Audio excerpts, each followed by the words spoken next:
شام جمعه 30 ایول در مغازه اشان در فروشگاه ترویکا در کوچه ورخنیا کراسناسلسکایا در مرکز مسکو بین مهاجران باز یک زنوزنی نوی گروهی با تیرپارونی رخ داده است.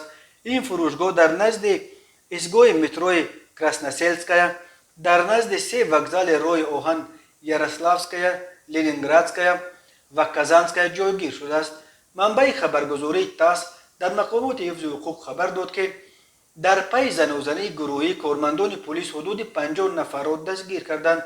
با اطلاع او در اشان مهاجران خارجی وقت دست به گریبان شدند که یک نفر دیگری را دشنام داده است و دوستان نفر تعقیب شده به حمایت او برخواسته آن نفر اول را زیر مشت و لغت گرفتند.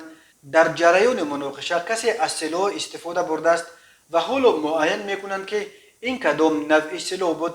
در رابطه با این حادثه بر اساس قسم دوم ماده 213 کودکس جنایتی روسیه با اتهام افباشی گروهی با استفاده از سلاح پرونده جنایتی گشودند.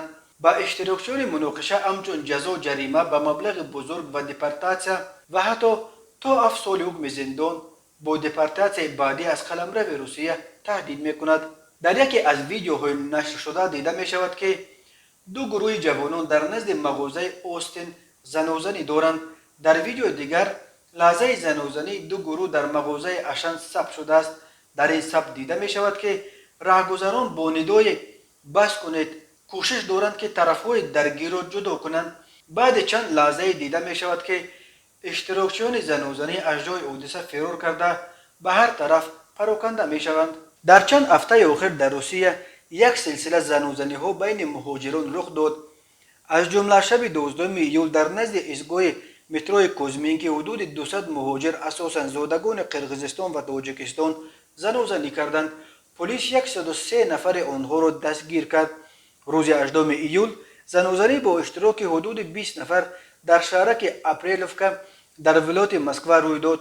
شام 28 ایول در شهر سنت پترزبورگ زادگان تاجیکستان و چچنستان از گریبان یکدیگر گرفتند. پلیس پترزبورگ 166 نفر را دستگیر کرده 33 نفر را به حبس ماموری گرفت و به ضد دو زاده تاجیکستان پرونده جنایتی گشود. شماره افزاینده مناقشه ها و زنوزنی بین مهاجران در وقتهای اخیر مایه نگرانی جدی مقامات روسیه شده است. وزارت کارهای داخلی روسیه روز 28 ایول در سامانه رسمیش هشدار داد که از این به بعد مهاجران برای اشتراک در زنوزنی های عمومی بدون یگان چون و چرا از قلمرو روسیه دپارتاسیا کرده از حق بازگشت به این کشور محروم خواهند کرد.